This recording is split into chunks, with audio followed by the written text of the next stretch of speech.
మనకి దేవాది దేవుడు ద్వారాలు తెరిచాడండి. అందుని బట్టి దేవుని మహిమ కలుగును గాక. హల్లెలూయా, హల్లెలూయా, హల్లెలూయా. ఈ పాలెం గ్రామ ప్రజలందరికీ కూడా శుభవార్త.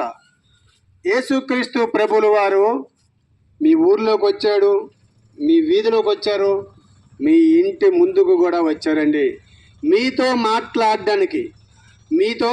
మాట్లాడడానికి వచ్చారండి. హల్లెలూయా, హల్లెలూయా, హల్లెలూయా, హల్లెలూయా. దేవాది దేవుడు మీతో మాట్లాడాలని మీ ఊరికి వచ్చారు. మీరంతా శ్రద్ధగా వింటారని మేము నమ్ముతాను. హల్లెలూయా.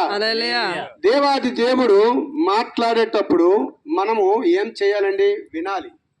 హల్లెలూయా, హల్లెలూయా. దేవుని మాటలు కొన్ని మీకు చెప్పాలని మేము వచ్చామండి. దేవాది దేవుని మాటలు కొన్ని చెప్పాలని వచ్చాం. ఈ ఊరిలో ప్రతి ఒక్కరిని కూడా దేవుడు ఎంచుకున్నాడండి. ప్రతి ఒక్కరిని కూడా తన సొంత బిడ్డలుగా మార్చుకున్నాడండి. ప్రతి ఒక్కరితోని మాట్లాడాలనుకుంటున్నాడు నా యేసయ్య. మీరు వినాలని మనం చేసుకుంటున్నాం. హల్లెలూయా, హల్లెలూయా, హల్లెలూయా. ప్రతి ఒక్కరూ కూడా ఉదయం లెగిచి నుండి రాత్రి పడుకున్నంత వరకు ఏదో ఒక వేదన, ఏదో ఒక రోదన, ఏదో ఒక శోధన, ఏదో ఒక పని. మనకి విశ్రాంతి లేకుండా మనం కష్టపడుతూనే ఉన్నాం. కానీ నిజ దేవుడిని ఎవరనేది మనం మర్చిపోతాను. హల్లెలూయా. నిజ దేవుడు యేసుక్రీస్తు ప్రభువుల వారండి. నిజ దేవుడు, నిజ రక్షకుడు, నిజ విమోచకుడు. మనం ఈరోజు సజీవ లెక్కల్లో ఉన్నామంటే దానికి కారణం కూడా యేసుక్రీస్తు ప్రభువుల వారే. కానీ మనము నమ్మం. ఎందుకంటే మనము వేరేగా ఆలోచిస్తాం. అందుకే దేవుడు ఏమంటున్నాడంటే మత్తయి సువార్త 11:28 ప్రకారం, ప్రయాసపడి భారం మోసుకుంటున్న సమస్త జనులారా నా యొద్దకు రండి, మీకు నేను విశ్రాంతి కలగజేస్తానంటున్నాడు. అయితే విశ్రాంతి కలగజేస్తాడంటున్నారు పాస్టర్ గారు. ఇక్కడ మేము విశ్రాంతిగా ఉన్నామంటే ఇక్కడ కాదండి, పరలోక రాజ్యములో విశ్రాంతి కలగజేస్తానంటున్నాడు. ఇక్కడ ఉదయం లేచి నుంచి రాత్రి పడుకున్నంత వరకు శ్రమ, బాధలు, వేదన, ఏమి తిందుమా, ఏమి తాగుదామా, ఏమి పని చేసుకుందామా, ఎక్కడికి వెళుదామా అని ఎప్పుడు వేదన వేదన వేదన. కానీ నా యేసయ్య ఇక్కడ ఒక్క నిమిషం ఎండలో ఉండాలంటే చాలా కష్టపడతాను, చాలా ఇబ్బంది పడతాను, చాలా ఇరకలు పడతాను, ఎంతో వేదన పెడతాను. ఎంత వేరంగా నీళ్ళలోకి వెళ్ళిపోదామా అనుకుంటాం. అది చనిపోయిన తర్వాత నిత్యము నరక అగ్నిలో ఉండాలంటే, నిత్యము తరతరాలు యుగ యుగాలు మనము అగ్నిలో కాల్చబడుతుంటే మనము ఎంత నరకం అనుభవిస్తామండి. మన ఆత్మ ఎంత బాధపడుతుంది, మన శరీరం, మన హృదయం, ఇవన్నీ ఎక్కడితో ముగిసిపోతాయి.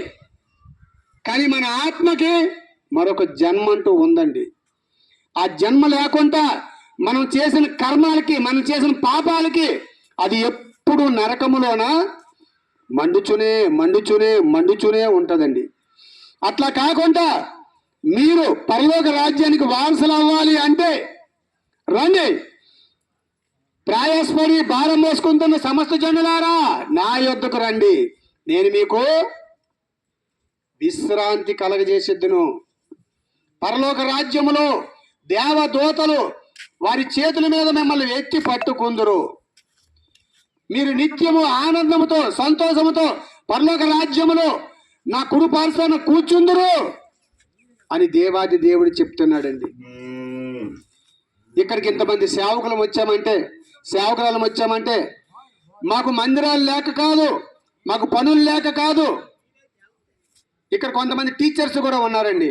ఈ ఎండలో వీళ్ళకేం పని లేదా, వీళ్ళకేం పాటు లేదా, ఎందుకు ఇలాగా పెట్ట పేలినట్టు పేలుతండ్రు, వీళ్ళకి అవసరమా? మా బాధ ఏదో మేము పడతాం, వాళ్ళ బాధ ఏదో వాళ్ళు పడకుండా ఈ ఎండలో వీళ్ళకి అవసరమా అని మీరు అనుకోవచ్చు. అవసరమే. మీరు నరకానికి పోకూడదు. మీ ఊరు పాడి పంటలు బాగుండాలి, మీ పిల్లలకి మంచి జాబులు రావాలి. ఎన్నో సంవత్సరాలు బట్టి మంచాల మీద ఉంటున్న మీరు లేచి యేసుక్రీస్తు ప్రభువుని తెలుసుకోవాలి. ఎన్నో సంవత్సరాల బట్టి వేదనలో ఉన్న మీరు, రోదంలో ఉన్న మీరు, శోధనలో ఉన్న మీరు బాగుండాలి, బాగా జీవించాలి, మీ పనులు మీరు చేసుకోవాలి, మీ ఉద్యోగాలు మీరు చేసుకోవాలి. మీరంతా కూడా మీ పాడి పంటలు బాగుండాలి, మీ చుట్టాల బంధువులు బాగుండాలి, మీ అన్నదమ్ములు బాగుండాలి, మీ అక్క చెల్లెలు బాగుండాలనే ఈ ఊరు వచ్చి, ఇగో ఈ సేవకులను వచ్చి ప్రార్థన చేస్తాను. మీ కుటుంబాల కోసమే, మీ జాబుల కోసమే, మీ పాడి పంటల కోసమే మీరు బాగుండాలని మీ ఊరు వచ్చి, మీ వాడ వచ్చి, మీ వీధి వచ్చి, మీ ఇంటి ముందుకు వచ్చి ప్రతి ఒక్కరి గురించి ప్రార్థన చేస్తానమండి. ప్రతి ఒక్కరు బాగుండాలని, ఎవరూ నరకానికి పోకూడదని, ప్రతి ఒక్కరిని పరలోక రాజ్యంలో చూడాలని, ప్రతి ఒక్కరు పరలోక రాజ్యానికి వారసులు అవ్వాలని మా ఆశ అండి. మన కోసమే, కేవలం మన కోసమే యేసుక్రీస్తు ప్రభువుల వారు కలవరి శిలువలో ఆఖరి రక్తపు బొట్టు వరకు కాచారండి. మనము చేసిన శరీరంతో పనుల కోసం, చెడ్డ పనుల కోసం దేవాది దేవుడికి కొరడా దెబ్బలు కొట్టారండి. మనము చేసిన తలంతులు, తలలో ఉన్న తలంతుల కోసం ముళ్ళ కిరీటం పెట్టారండి. మనము చేసిన ప్రతి ఒక్క శరీరంతో చేసిన ప్రతి ఒక్క పనులకి పట్టణంలో బల్లెం పోట్లు పొడిచారండి. కేవలం మన కోసమే ఆయన క్రైదనముగా మార్చబడ్డాడండి. హల్లెలూయా.